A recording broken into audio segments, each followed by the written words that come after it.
మనం ఎందుకు పాడు చేసుకోవాలి? దేవుడు చక్కటి అవకాశాన్ని ప్రతి ఒక్కరికి అనుగ్రహిస్తున్నాడు. అనుగ్రహిస్తున్నప్పుడు మనం ఎందుకు పోగొట్టుకోవాలి? మరి వాక్య నిమిత్తం కూడా ఆత్మీయ సహోదరులు మరి బ్రదర్ నాని బ్రదర్ కూడా మరి ప్రార్థించాడు. మరి బ్రదర్ కూడా క్రీస్తునామంలో తెలియజేసుకోవచ్చు. ఈరోజు క్యాజువల్గా చిన్న అంశం, ఈ లోకంలో మనం ఏ రీతిగా మనం జీవిస్తున్నాము.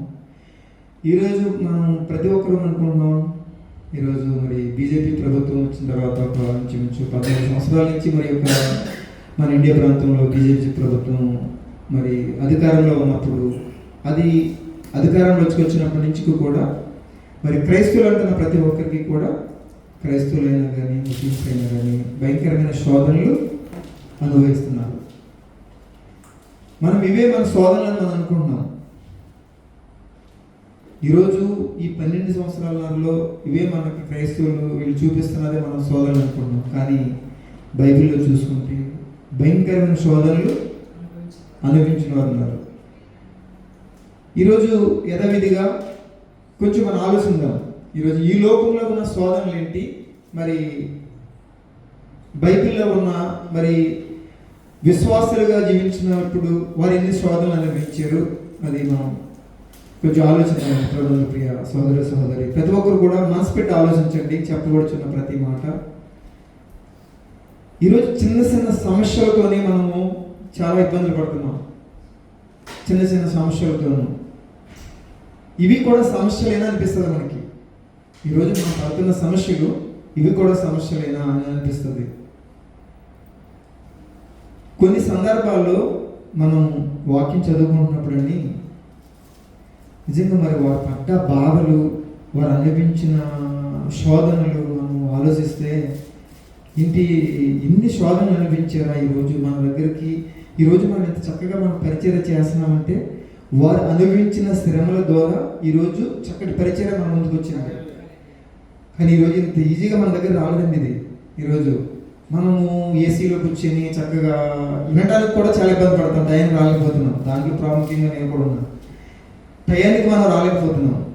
ఈరోజు ఇంటికాడి నుంచి మనం బయలుదేరి రావాలని ఏసీ కార్లో, ఇక్కడికి వచ్చేగానే ఏసీలో కూర్చుని కూడా మనం మాట వినాలంటే, దేవుని యొక్క మాట వినాలంటే మనం చాలా ఇబ్బంది పడుతున్నాం. కానీ మరి ఆది అపోస్తలులు వారు పడ్డ శ్రమలు మనం చూసుకున్నట్లయితే భయంకరమైన శోధనలు అనిపించారు. వాళ్ళు ఎంత భయంకరమైన శోధనలు అనిపించారంటే చిన్న మనం చూసుకుందామండి. పేతురు గారు రాసిన మొదటి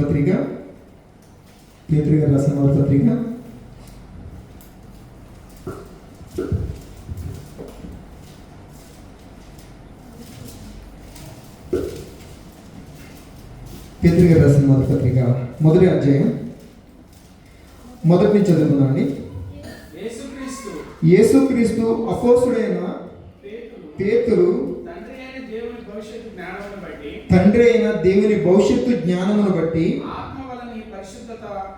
ఆత్మ వలన పరిశుద్ధత పొందిన వారై విధేయులగుటకును యేసుక్రీస్తు రక్తము వలన ప్రోక్షింపబడుటకును ఏర్పరచబడిన వారికి అనగా పొంతు, గలతీయ, కపదోనియా, ఆసియా, బితునియా అను దేశములందు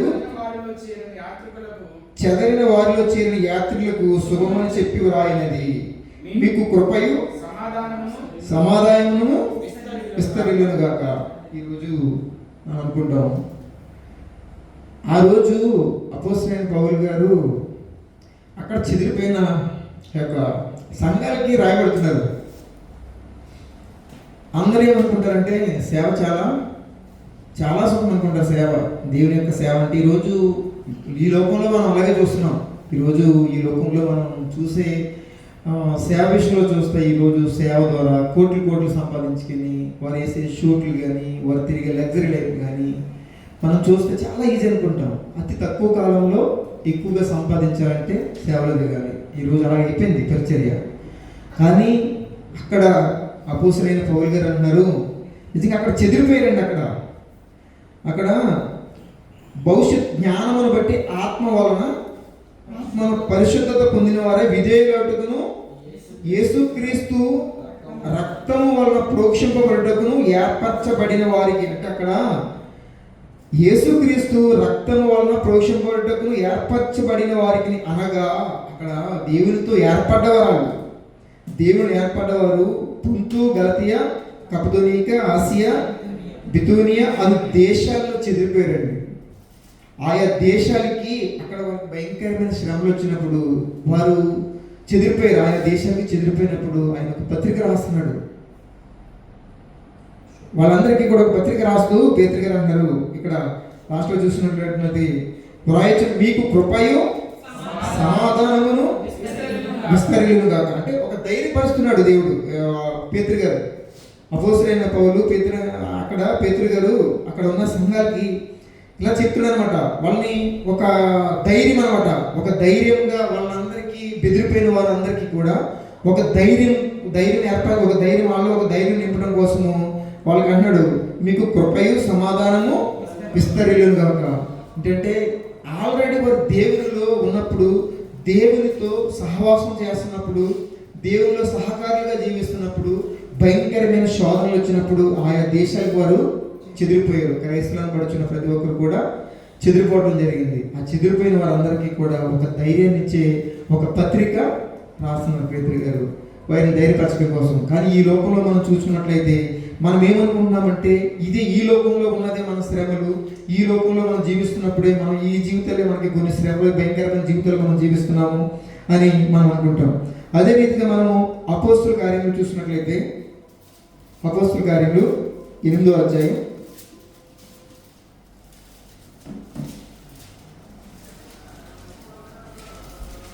అపోస్తుల కార్యములు 8వ అధ్యాయం 1 నుంచి.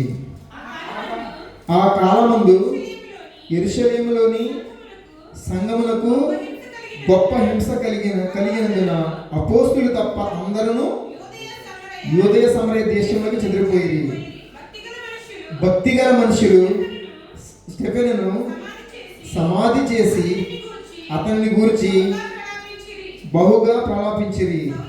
సౌలైతే ఇంటింట జొచ్చి పురుషులను స్త్రీలను ఈడ్చుకునిపోయి చెరసాలలో వేసి సంఘములను పాడు చేసి ఉండేను. ఇక్కడ చూసినట్లయితే కాబట్టి చెదరిపోయిన వారు సువార్త వాక్యమును ప్రకటించుచు సంచారం చేసిరి. అప్పుడు ఫిలిప్పు సమరయ పట్టణమునకు వెళ్ళి క్రీస్తును వారికి ప్రకటించుచుండెను. అక్కడ సరిపోతుందా?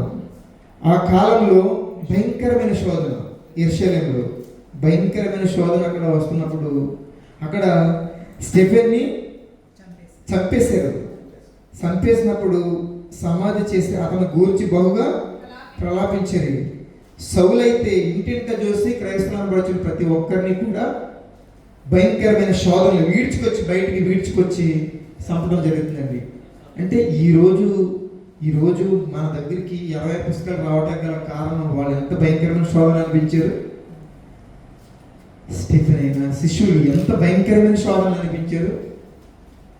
పేతురు గారు అంటారంట, పేతురు గారు చెరసాలలో వేసినప్పుడు యేసుక్రీస్తు వల్లే సిలువ వేస్తానంటే ఆయన ఒప్పుకోలేదు. నేను అర్హుడిని కాదు, నన్ను తలకిందులు వేయమన్నాడు. నాకు చాలా ఆశ్చర్యం అనిపించింది నా మాటలు. ఎందుకంటే ఈరోజు మనం చూస్తున్నాం లోకంలో, కానీ ఎంత భయంకరమైన శోధన. మనం చిన్న శోధనలకే మనం కృంగిపోతామే. ఈరోజు ఒకవేళ సపోజ్ మనం ఈ లోకంలో మనం జీవిస్తున్నప్పుడు ఎవరైనా వచ్చి, ఒకవేళ బీజేపీ వాళ్ళైనా ఎవరైనా వచ్చి నువ్వు ఇక్కడ దేవుని సేవ ఎందుకు చేస్తున్నావంటే ఇమీడియట్లుగా మనం చేసే సేవని వదిలికిని మనం సంకలో పెట్టుకుని బైబిల్ వెళ్ళిపోతాం. అంత ప్రేమ మన ప్రాణం అంటే అంత ప్రేమగా మనం జీవిస్తాం. కానీ మరి వాళ్ళు రంపాలతో భయపడ్డారు, భయంకరంగా చిత్రహింసలు అనిపించారు. కానీ ఈరోజు క్రైస్తవ జీవితము ప్రతి ఒక్కరు ఏమనుకుంటున్నారంటే ఒక పువ్వులు పాన్పు అనుకుంటున్నారు క్రైస్తవ జీవితం. కానీ క్రైస్తవ జీవితం ఒక ముళ్ళ పరుపు. ఈ లోకంలో మనం క్రైస్తవులుగా జీవించాలంటే భయంకరమైన శోధనలు మనం ఎదుర్కోవాలి. చాలా శోధనలు మనం ఎదుర్కోవాలి. ఈ లోకంలో చూసేయన్నీ పాలు కదండి, మనకు కనిపించే తెల్లగా కనిపించేవి కూడా పాలు కాదు. కానీ ఈరోజు క్రైస్తవులుగా మనం ఏ రీతిగా మనం జీవిస్తున్నాం? ఈ జీవితం శాశ్వతం కాదని ప్రతి ఒక్కరికి తెలుసు. ప్రతి ఒక్కరికి తెలుసు. పేతురు గారు మన సంఘాలకి, చెదిరిపోయిన సంఘాలకి ఒక చక్కటి లేఖ రాస్తున్నారు ఆయన. మరి అపోస్తల కార్యాలను చూసినట్లయితే ఇక్కడ కూడా భయంకరమైన శోధనలు అనిపిస్తున్నారు. ఎవరండి మరి ఆయన వాళ్ళ అటువంటి పరిస్థితిలో ఉన్నప్పుడు కూడా ఎవరు వాళ్ళని ఆదుకున్నారు? ఎన్ని హింసలకైనా తట్టుకున్నారు. షడ్రకు, మేషకు, అబేద్నెగో ఏమన్నారండి? అగ్నిగుండంలో పడవ వేసిన మేము మాత్రం మీ విగ్రహానికి మేము మొక్కం. ఆయన విడిపించకపోయినా పర్వాలేదు, రక్షించకపోయినా పర్వాలేదు, మీ విగ్రహానికి మాత్రం మేము నమస్కారం చేయం. అటువంటి ధైర్యం కావాలి ప్రతి ఒక్క క్రైస్తవుడికి. కానీ ఈరోజు మనం బ్రతకగలుగుతాం అనగా? ఈరోజు ఏ క్రైస్తవుడైనా ఈ యొక్క అంచె కాలంలో మనం ఇప్పుడు బీజేపీ ఈ యొక్క ప్రభుత్వంలో కొత్త రూల్స్ తీసుకొస్తున్నాయి.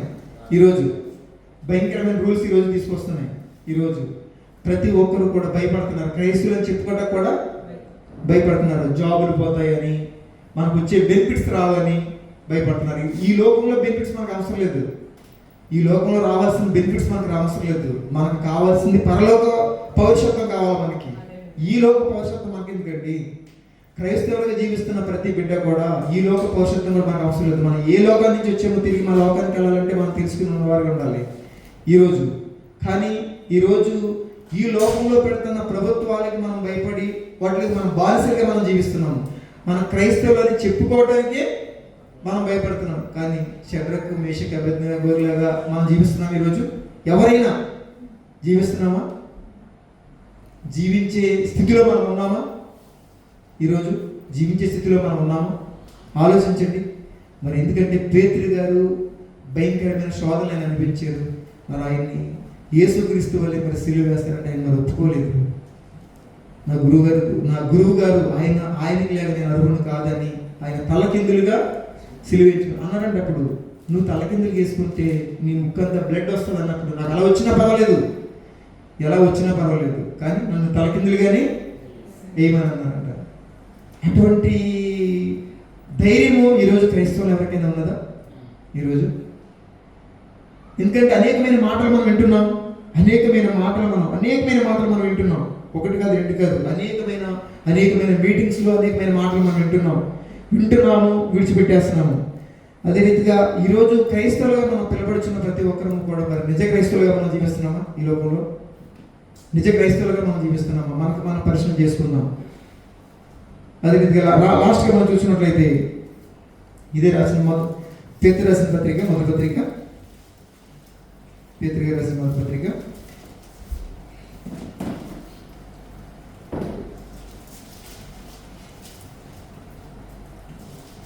5వ అధ్యాయం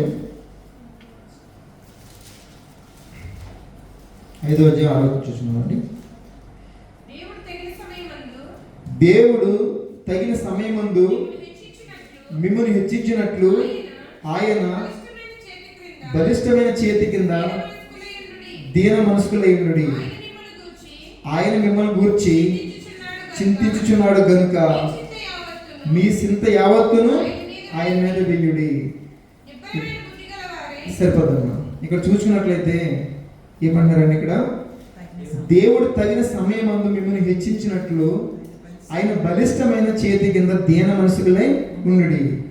ఆయన మిమ్మల్ని గూర్చి ఈరోజు ఆయన హస్తం కింద, ఆయన చేతి హస్తం కింద మనము దీన మనసులకై మనం జీవిస్తున్నప్పుడు ఆయన మన గురించి తండ్రికి మొరపెట్టుకుంటున్నాడు. ఈరోజు మనం ఆయన సేవలో మనం ఉన్నప్పుడు, ఆయన పనిలో మనం ఉన్నప్పుడు ఆయన మన నిమిత్తము ఆయన తండ్రికి మొరపెట్టుకుంటాడు అంటున్నాడు. అందుకే ఇక్కడ ఏమన్నా గనుక మీరు మీ చింత యావత్తు ఆయన మీద మోపుడి, ఆయన మీద వేయుడి. నిర్భయమైన బుద్ధి గలవారై మెలకుగా ఉండి మీ విరోధైన అపవాది గద్దించు సింహం వలె ఎవరు మింగుదునా అని తిరుగుచున్నాడు. లోకమందు మీ సహోదరులందరూ ఈ విధమైన శ్రమలు నెరవేర్చున్నవని ఎరిగి విశ్వాసమందు స్థిరులై వారిని ఎదిరించుడి.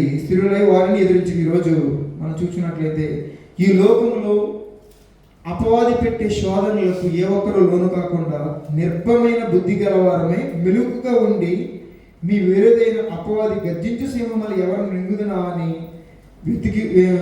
వెతుకుచూ తిరుగుచున్నాడు. లోకమందు మీ సహోదరులు అంటే ఈరోజు మనకన్నా మన సహోదరులు కూడా అపవాది భయంకరమైన శోధనలో వేసింది. అప్పుడు వాళ్ళు ఏమి భయపడలేదు, వాళ్ళు ఎవరు కూడా భయపడలేదు. ఈ లోకంలో మీ సహోదరులు అందరూ ఈ విధమైన శ్రమలే అనుభవించారు. అక్కడ భయంకరమైన శ్రమలు.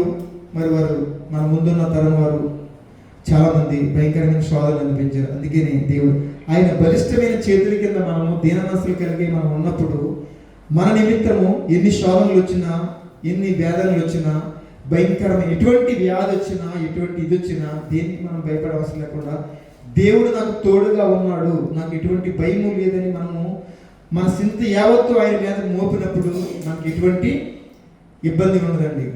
కానీ ఈరోజు చిన్న చిన్న సమస్యలకి మనం లొంగిపోతాం, చిన్న చిన్న సమస్యలకి మనం కృంగిపోయి తండ్రి ఎందుకు నాకే ఎందుకు ఇది శ్రమలు వస్తున్నాయి, తండ్రి ఎందుకు నాకే ఈ వ్యాధులు ఎందుకు వస్తున్నాయి అని మనం ఎంతో చింతిస్తాము. కానీ ఇక్కడ వాక్యం ఏమంటుందండి, చింత యావత్తు కూడా ఆయన మీద ఉంటుంది. చింత యావత్తు ఆయన మీద మనం మోపి జీవిస్తున్నప్పుడు, ఆయన బిడ్డలుగా మనం జీవిస్తున్నప్పుడు మనకి ఎన్ని శ్రమలు వచ్చినా, ఎన్ని ఇబ్బందులు వచ్చినా, ఎన్ని ఇరుకులు వచ్చినా వాటి నుంచి దేవుడే మనల్ని విడిపిస్తాడు. ఎందుకంటే మన ముందు మనం చూసుకున్నట్లయితే అనేకమైన శ్రమలు మరి శిష్యులు మరి దేవుని వెంబడించిన వారు అనేకమైన శ్రమలు అనుభవించారు. అక్కడే కాకుండా ఈ లోకంలో మన ముందు కూడా అనేక మంది విశ్వాసముగా నిస్వార్థంగా జీవించిన వారు దేవుని యొక్క సేవ నిమిత్తము హతసాక్షులు అయిపోయారు. ఇక్కడ ఈరోజు దేశాల నుంచి వచ్చి మరి ఇండియా ప్రాంతం నుంచి హతసాక్షులు అయిపోయిన వాళ్ళు చాలా మంది ఉన్నారు. ఈరోజు దేవుని యొక్క ప్రేమ అంత గొప్పదండి. దేశాల నుంచి వచ్చి ఇక్కడ మరి వాళ్ళు చేసిన సేవ, మదర్ తెరీసా కానీ అనేక మంది వారు చేసిన సేవ సామాన్యమైన సేవ కాదు. ఈరోజు ప్రతి ఒక్కరూ గమనిద్దాము, ఆలోచిద్దాం. ఈరోజు మరి దేవుడు మనకి చక్కటి ఆరోగ్యాన్ని, ఆయుష్ని అనుగ్రహించాడు. మరి మన ముందున్న వారు భయంకరమైన శోధనలు ఎదిరించి మరి వారు ఎక్కడి నుంచి వచ్చారో తిరిగి మరి అక్కడికి వెళ్ళారు. ఈరోజు మనం ఈ లోకంలో మనం జీవిస్తున్నప్పుడు చిన్న చిన్న శ్రమలకి మనము కురింగిపోకోకుండా మన చింత యావత్తు కూడా ఆయన మీద మోపి జీవించాలన్నదే దేవుని యొక్క సంకల్పం. దేవుని యొక్క బిడ్డలుగా ఈరోజు శ్రమలు వస్తున్నాయి కదని మనం కురింగిపోవలసిన లేదు. ఈరోజు కొన్ని శ్రమలకి మనం క్రైస్తవులని చెప్పుకునే స్థితిలో కూడా మనం లేని లోకంలో. ఈరోజు ఒక బీజేపీ పెట్టే ఆ యొక్క రూల్స్లో మనకు మనం క్రైస్తవులుగా చెప్పుకునే స్థితిలో కూడా మనం లేము. అన్నటువంటి దుర్భాగ్యమైన స్థితిలో మనం ఉండొద్దు. ఈరోజు ఈ లోకం మనకు శాశ్వతం కాదు. ఇది చిన్న జీవితం, చాలా చిన్న జీవితము, నీటి బుడగ లాంటిది ఈ జీవితము, ఈ లోకంలో మనం జీవించే జీవితము. కానీ మరి మన ముందు ఉన్నవారు అనేకమైన శ్రమలు మనం అనుభవించి మరి దేవుని యొక్క సేవని ఎంతో గొప్పగా చేశారు. అదే రీతిగా మరి ఈరోజు ఈ ఎవెంజలికల్ చర్చ్ ద్వారా, ఈ ఎవెంజలికల్ చర్చ్లో వస్తున్న ప్రతి బిడ్డ కూడా ఆలోచించవలసింది ఏంటంటే, మన ముందు చాలా ఈ యొక్క సువార్త భారం మోపబడి ఉన్నది. ప్రతి ఒక్కరి మీద సువార్త భారం మోపబడి ఉన్నది. ప్రతి ఒక్కరు కూడా సువార్తలో పాల్పొందులు పొంది మీకు ఉన్న టైర్ని, మీకు ఇచ్చిన దేవుడిచ్చిన ఆ యొక్క సమయాన్ని ఇతరులకు మీరు కేటాయించాలి. మీ యొక్క సహోదరులకు మీరు కేటాయించాలి. ఏది చెప్పినప్పటికీ ఎక్కడ కూర్చున్నా దేవుని యొక్క మాటలు, ఎవరు ఆరు గురించి వీళ్ళ గురించి, ఒక వ్యక్తి వేరే వ్యక్తి కోసం మన దగ్గర చెప్తున్నాడంటే మన గురించి వేరే వ్యక్తి చెప్తాడు. ఇవన్నీ మనకు అవసరం లేదండి. ఏది ఏమైనప్పుడు కూడా ఎక్కడ కూర్చున్నప్పటికీ కూడా మనం దేవుని యొక్క మాటలు మనం చెప్పేవాళ్ళగా ఉండాలి. ప్రతి ఒక్కరూ కూడా దేవుని యొక్క మాటలు మనం నెవరు వేసుకున్నప్పుడు దేవుడి పైనుంచి చూస్తాడు. చూడు, వాళ్ళ నమ్మకమైన దాసుడు అన్నట్టు చూస్తాడు మన యొక్క. కానీ ఈరోజు సేవ అన్నది చాలా సుఖమైపోయింది. కానీ ఈరోజు ఇరుకు ద్వారాన్ని మనం ఎంచుకోవాలి. విశాలమైన మార్గాన్ని దేవుడు కోరుకోలేదు. ఏమంటాడండి? ధనవంతుడు దేవుని రాజ్యంలో ప్రవేశించుట కంటే ఉంటే సూది బెజ్జంలో దూరుట సులభమని వాక్యం సెలవిస్తే ఒక పాస్టర్ గారు అన్నారంట. ఆ టయానికి సూది పెద్దదైపోతే ఒంటి చిన్నదైపోద్ది. ఆ టయానికి సూది పెద్దదైపోతే ఒంటి చిన్నదైపోద్ది అంటే అలా అయిపోతుంది, అలా అర్థమవుతుందండి. ఈరోజు దేవుని యొక్క వాక్యానికి అసలు చాలా బాధ అనిపిస్తుందండి. ఏం ఆలోచిస్తారో ఏంటో తెలియదు, కానీ దేవుని యొక్క మాటలు చెప్పాలి. ప్రతి ఒక్కరు యవనస్తులు, యవన సహోదరులు ఉన్నారు, అందరికీ కూడా దేవుడు చక్కటి అవకాశం మరి ఈ యొక్క సంఘం ద్వారా మనకు అనుగ్రహించాడు. ఈరోజు మనం చేస్తున్న సేవ మరి ఎంతవరకు మనం కరెక్ట్గా చేస్తున్నాము, దేవుని యొక్క పనిలో ఎంతవరకు మనం నిజాయితీగా ఉంటున్నాము, అది కూడా మనం పరిశ్రమ చేసుకోవాలి. ఈరోజు ప్రతి ఒక్కరికి కూడా దేవుడు చక్కటి అవకాశం ఇస్తున్నాడు. 24 గంటలు మనం దేవుడికి అవకాశం ఇచ్చినప్పుడు ఆ 24 గంటలు 20 నిమిషాలు కూడా మనం దేవుని సన్నిధిలో గడపలేకపోతున్నాం. ఇక్కడనే కాదు, ఈరోజు మనం శనివారం 2:30కి ప్రారంభించుకోవాలి. ఇక్కడ 2:30కి మనం ఇక్కడ ప్రారంభించుకోవాలి, 3 అయిపోతుంది. ప్రతి విషయంలో మనం త్వరగా పెరగలేడతాము, కానీ దేవుని యొక్క సన్నిధి వచ్చేటప్పటికి మరి ఎందుకో తెలియదు అండి. ఎవరిని విమర్శించడం కాదు, సోదరులు ఆలోచించండి.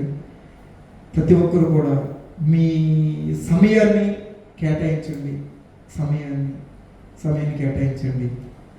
దేవునికి ఇష్టలుగా ఉండాలి. మనం ఏదో వచ్చేమో, అయిపోయింది వెళ్ళిపోయాము, టైం అయిపోయింది, 5 అయిపోయింది వెళ్ళిపోయాము, అది కాదు క్రైస్తవ జీవితం. దుప్పే నీటి వాగుల కొరకు ఆశపడినట్లు నా ప్రాణము మీ కొరకు ఆశపడుచున్నది. ఆ రీతిగా ఉండాలి మనం. ఈరోజు దుప్పే నీటి వాగుల కొరకు ఎలా ఆశపడుతున్నదో, ఈరోజు శనివారం వస్తున్న సంఘానికి మనం ఆశపడి దేవుని యొక్క మాటలు మనం వినడానికి టైం అయిపోయిందని మనం పరిగెత్తుకుని రావాలి. అంతేకాని మనమే లేటుగా వస్తే దానివల్ల ప్రయోజనం లేదు. ఈరోజు గమనించండి ప్రభుత్వ ప్రియ సోదరులు, ప్రతి ఒక్కరము కూడా దాంట్లో నా ప్రాబ్లం కూడా ఉన్న దాంట్లో ప్రతి ఒక్కరు కూడా ఆలోచించండి. మరి ఎందుకంటే ఈరోజు మనం సేవ చేస్తున్నాము చక్కటి రీతిలో. మరి సహోదరుడు యాకోబు అక్కడ షర్కత్ నుంచి టయానికి వస్తున్నాడు. షర్కత్ నుంచి బస్ ఎక్కి మరి షర్కత్ నుంచి టయానికి 2:30 ఇక్కడికి వస్తున్నాడు. పొద్దునే మెసేజ్ పెట్టాడు, అన్న మీరు త్వరగా వచ్చేయండి అని. చాలా ఆనందం అనిపించింది. మీరు త్వరగా వచ్చేయండి అన్న, 2:30 ఇక్కడ కొట్టాలి మీరు అని. కానీ ఎక్కడో ఇంచుమించు 45-50 కిలోమీటర్ల నుంచి ఇక్కడికి ఇలా వస్తే మనం 2 కిలోమీటర్ల రోడ్డు కూడా మనం ఆగిపోతున్నాం. ఎన్ని పనులు ఉన్నప్పటికీ కూడా దయచేసి గమనించండి. ఈ ఒక్కరోజు శనివారం దేవుని ఇష్టలుగా మనం జీవించాలంటే సమయాన్ని పాటిద్దాం. సమయానికి ప్రతి ఒక్కరూ కూడా సమయానికి వచ్చి సమయానికి మరి దేవుని యొక్క మాటలు మనం విని సమయాన్ని మనం పాటించినప్పుడు దేవుని కూడా ఇష్టలుగా ఉంటాము. కానీ ఈరోజు మనం ఏమి శ్రమలే మనం అనుభవించట్లా. మరి ఆ రోజు మరి భయంకరమైన శోధనలు వాళ్ళు అనుభవించారు కదా. ఈరోజు మనం క్రైస్తవులుగా జీవిస్తున్నాం, ఏం అనిపిస్తున్నాం? మన ఫ్యామిలీ ప్రాబ్లమ్స్ మనం అనిపిస్తున్నాం తప్పనిచ్చి దేవుని గురించి ఎవరైనా దేవుని సేవ నిమిత్తం ఏదన్నా ప్రాబ్లం అంటున్నదా? ఎవరైనా? అందుకే నీ వాక్యం ఏమంటుందంటే ఆయన్ని వెంబడించాలంటే ఆయన సిలువ మోయమంటున్నాడు. ఆయన వెంబడించాలంటే ఆయన సిలువ మోయమంటున్నాడు. కానీ ఈరోజు మరి ఆయన సిలువ మూసేవారుగా మనం ఉంటున్నామా? మనం ఆయన వెంబడించేవారుగానే ఉంటున్నాము, కానీ ఆయన సిలువ మూసేవారుగా మనం ఉంటున్నామా? ఈరోజు ఆయన వెంబడించేవారుగా ఉంటున్నామని చెప్పుకుంటున్నాం, కానీ దానివల్ల ఉపయోగం లేదు. దానివల్ల ప్రయోజనం, ఆయనకి ప్రయోజనం, మనకి ప్రయోజనం లేదు. ఈరోజు మనం వస్తున్నాం, వెళ్తున్నాం, ఎవరికి ప్రయోజనం లేదు. కానీ ఎప్పుడైతే ఒక మొక్కను మనం వేసినప్పుడు ఆ మొక్క మొలిసి పెద్దదయ్యి ఫలించినప్పుడే కదా మనం ఆనందపడతాము. కానీ ఈరోజు మనం ఎన్నాళ్ళు వచ్చినా, ఎన్ని నెలలు వచ్చినా, ఎన్ని సంవత్సరాలు వచ్చినా దానివల్ల ప్రయోజనం లేదు. ఎందుకు? మనలో ఫలవర్తమైన జీవితం లేదు, ఫలించే జీవితం మనలో లేనప్పుడు దేవుడు అది అవసరమా దేవునికి? అందుకే అంటున్నాడు, తండ్రి అయిన దేవుని కోరుకుంటున్నాడు, ఈ సంవత్సరం కూడా ఉండని, నేను ఈ సంవత్సరం కూడా ఉంటే ఫలించింది అనుకో చూద్దాం, ఫలించకపోతే నరికివేసి అగ్నిలో పడాలి. చూస్తున్నాడు, ఎదురు చూస్తున్నాడు, మనలో నుంచి ఫలించాలి, ఫలితాలు రావాలని ఎదురు చూస్తున్నాడు. ఈరోజు మనం 10th క్లాస్ సంవత్సరం అంతా కష్టపడి చదివి లాస్ట్లో ఎగ్జామ్స్ ఫెయిల్ అయిపోతే ఎంత బాధ అనిపిస్తుంది? సంవత్సరం కష్టపడ్డాం కదా, ఎగ్జామ్స్లో పాస్ అయిపోతే ఎంత బాధపడతాం? మరి దేవుని యొక్క ఆత్మీయ జీవితంలో మరి వింటున్నాం, విడిచిపెట్టేస్తున్నాం, దానివల్ల ఏమైనా ఉపయోగం ఉందా? ప్రతి ఒక్కరూ ఆలోచించండి. ప్రభుత్వ ప్రియ సహోదరి సహోదరి, మన ఆత్మీయ జీవితం ఇదివరకు ఎలా ఉన్నది, ఇప్పుడు ఎలా ఉన్నది, మనం ఎలా జీవిస్తున్నాము, ఎలా ఉంటున్నాము అని మన మాట ద్వారా, మన ప్రవర్తన ద్వారా ఎదుటివారికి అర్థం అవ్వాలి. ఎదుటివారికి దయచేసి గమనించండి. ఈరోజు క్రైస్తవులు అనబడుచున్న ప్రతి ఒక్కరూ కూడా, దేవుని బిడ్డలుగా జీవిస్తున్న ప్రతి ఒక్కరు కూడా ఎన్ని శ్రమలు వచ్చినా, ఎన్ని ఇబ్బందులు వచ్చినా, ఆ ఇరుకులు ఇబ్బందుల నుంచి దేవుడే మనల్ని విడిపిస్తాడు. కాబట్టి దీన మనసులు కలిగి ఆయన హస్తం కింద మనం ఉన్నప్పుడు, ఆయనతో మన సహవాసులుగా మనం జీవిస్తున్నప్పుడు ఎన్ని శ్రమలు వచ్చినప్పటికీ కూడా ఆయన శ్రమల నుంచి మనం లేవనెత్తాడు. అంతేగాని ఈరోజు మన చిన్న చిన్న సమస్యల ద్వారా, చిన్న చిన్న ఇబ్బందుల ద్వారా సేవకు దూరం అవటం, ప్రార్థనకు దూరం అవటం అది మంచిది కాదు. దయచేసి గమనించండి. ఎందుకంటే మరి యొక్క సంఘం ద్వారా చక్కటి అవకాశం అందరికీ ఇవ్వడానికి అవకాశం ఉన్నది. మీరు దాన్ని వినియోగించుకోండి దయచేసి, ఓకేనా? ఈరోజు వాక్యం అంటుంది క్రైస్తవుడు అనిపించుకోవాలంటే శ్రమలు అనిపించాలి. కానీ ఈరోజు శ్రమలు వస్తే మన క్రైస్తవుడు కాదు, దేవుడు మనకి ఎందుకు శ్రమలు పెడతాడని అనుకుంటాం.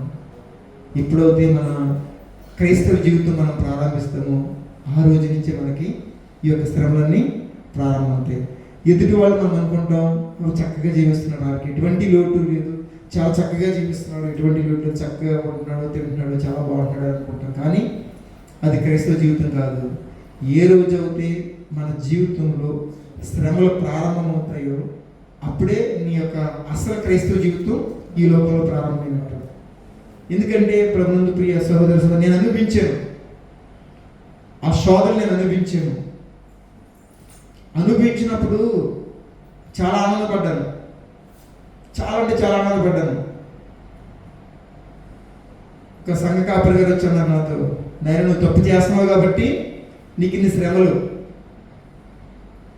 నువ్వు తప్పు చేస్తున్నావు కాబట్టి నీకు ఇన్ని శ్రమలు వస్తున్నాయి నాయన, ఈ సంఘాలు అవన్నీ వద్దు, మానేసి యథావిధిగా నువ్వు సంఘానికి వచ్చేయి అన్నాడు. అప్పుడు ఆయనతో నేను ఒకటి అన్నా, అయ్యగారు నేను ఇంతవరకు క్రైస్తవుడిగా జీవించలేదేమో, ఈరోజు నేను క్రైస్తవుడిగా జీవిస్తున్నాను కాబట్టి నాకు ఆ శ్రమలు వస్తున్నాయి. ఈరోజు చనిపోమన్నా చనిపోతాను అయ్యగారు, దాని గురించి నాకు అసలు భయం లేదంటే ఆయన అన్నాడు, పిచ్చెక్కినాయి నువ్వు, పిచ్చెక్కి మాట్లాడుతున్నావు, నువ్వు పిచ్చితో మాట్లాడుతున్నావు ఆయన నువ్వు అన్నాడు. బాధ అనిపించింది. ఒక పెద్ద ఆయన, మరి వాక్యం ఏం అర్థమైందో తెలియదు.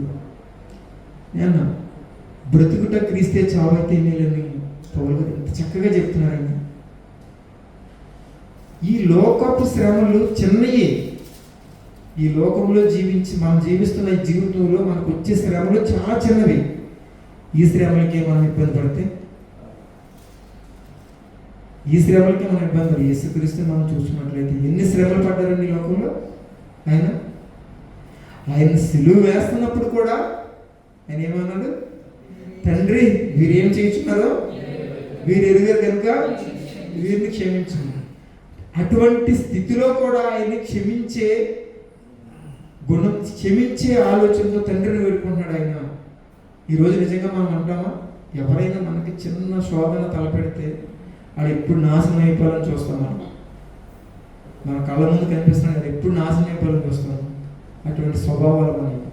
మరి దేవుని కుమారుడు అయ్యి కూడా ఆయన సిలువ మీద పలుచున్న మాటలు, తండ్రి వీరు ఏమి చేయించున్నారు వీరు ఎరుగరు, అన్నీ తెలుసుంటే చేస్తున్నారు. యేసుక్రీస్తుని సిలువ వేయాలి, పరపాలను విడిపించాలి, అన్నీ తెలుసుంటే చేస్తున్నారు. అయినప్పటికీ కూడా ఆయన తండ్రిని వేడుకుంటున్నాడు, వీరు ఏం చేయించిన వీళ్ళు తెలియదు, క్షమించమంటున్నాడు. అటువంటి క్షమాగుణం మనం కలిగి ఉండాలి. క్షమాగుణం ప్రతి ఒక్కరూ కలిగి ఉండాలి. ఒకరి పట్ల ఒకరు ప్రేమ కలిగి, క్షమాగుణం కలిగి మనం జీవించినప్పుడు మన జీవితాలు చాలా చక్కగా ఉంటాయి. మరి ఇప్పటివరకు చెప్పబడిన మాటలు పేతురు గారిని చూసుకున్నాను, ఏంటి అపోస్తలుడైన పౌలు గారిని చూసుకున్నాను. ఎన్ని శ్రమలు వారు అనిపించారు. మరి అటువంటి శ్రమలు ఈ లోకంలో మనమేం అనిపించట్లేదు కదా. ఇప్పుడు మనమేం అనిపించట్లేదు కదా శ్రమలు. ఎన్ని శ్రమలు వచ్చినప్పటికీ కూడా పౌలు గారులే జీవించాలి. ఆయన అంటాడండి చక్కటి మాట, ఆ ధైర్యం ఏ క్రైస్తవుడికి లేదు, ఏ క్రైస్తవుడికి కూడా లేదు. ఆయన పోలి నేను నడుచుకున్న ప్రకారము మీరు నన్ను పోలి నడుచుకోమండి. ఎవరికైనా ఉంటుందండి ధైర్యం? క్రైస్తవులుగా జీవిస్తున్న ఎవరికైనా ఉంటుందా? ఎంత ఆ మాట మాట్లాడండి, ఎంత ధైర్యం ఉండాలి. ఆయన్ని పోలి నేను నడుచుకున్న ప్రకారం మీరు నన్ను పోలి నడుచుకోమన్నాడంటే, మరి శడ్రకు మేషకు అబేద్నెగోని చూసినట్లయితే ఆయన ఏమన్నాడు? అసలు నేను ప్రతిమకి మొక్కనన్నాడు. ఆయన వాళ్ళెవరు కూడా మొక్కనన్నాడు. దేవుడు తప్పించినా తప్పించకపోయినా నువ్వు నిలబెట్టిన ప్రతిమకు మేము మొక్కం. అటువంటి ధైర్యం ఉండాలండి క్రైస్తవులకి. రాబోయే కాలంలో ఇంకా భయంకరమైన శోధనలు మనం అనిపించేవారుగా మన క్రైస్తవులు పిలవబడుచున్న ప్రతి ఒక్కరూ కూడా మనము అటువంటి శ్రమలు కూడా మనం వెళతాం ముందు. అటువంటి శ్రమలు మనం అనిపించాలంటే ప్రతి ఒక్క క్రైస్తవుల్లో కూడా వాక్యం అనే ఖడ్గాన్ని మనం చేతపట్టుకున్నప్పుడు, దేవుని యొక్క వాక్యం అనే ఖడ్గాన్ని మనం చేతపట్టుకున్నప్పుడు ఎవరికి మనం భయపడదు. ఆ దినాల్లో శిష్యులు ఎవరైతే శిష్యులు అతసాక్షిగా జీవించారో అదే అతసాక్షి జీవితం ఈ లోకంలో మనమే జీవించేవారుగా ఉంటాం. ఎప్పుడు వస్తుంది ధైర్యం మనకి? వాక్యం అనే ఖడ్గాన్ని మనం చేత పట్టుకొని మన హృదయంలో భద్రపరచుకున్నప్పుడు, అప్పటి వరకు కూడా ఏ ఒక్క క్రైస్తవుడికి కూడా ఇటువంటి ధైర్యం రాదు. దయచేసి గమనించండి ప్రభునందు ప్రియ సహోదరి. దేవుడు చక్కటి అవకాశం మనకి ఇస్తున్నాడు. ఈ అవకాశం ప్రతి ఒక్కరు వినియోగించుకుందాం. మరి ముఖ్యంగా నా గురించి, నా కుటుంబం గురించి ప్రార్థన చేయండి. ఎందుకంటే దేవుని యొక్క ఉన్నతమైన మాటలు చెప్పడానికి దేవుడు చక్కటి అవకాశం ఇచ్చాడు. ఆ అవకాశాన్ని నేను కూడా వినియోగించుకోలేకపోతున్నాను. కానీ దేవుడు మరి ఉన్న ఆ యొక్క శోధన నుంచి మరి విడుదల కలగజేసి మరి ఇంకా ఉన్నత సేవ, దేవుని యొక్క సేవలు ముందుకు సాగడానికి దేవుడు కృప చూపించేలాగా మీరు దీని ప్రార్థనలో జ్ఞాపకించుకోవాలని, మరి ముఖ్యంగా ఇటువంటి అవకాశం దయచేసిన దేవాతి దేవునికి, మరి ముఖ్యంగా మీ అందరికీ కూడా నా హృదయపూర్వకంగా తెలియజేసుకోవచ్చు. ఇచ్చిన మాటలు దేవుడు దీవించిన దాకా. ఆమేన్.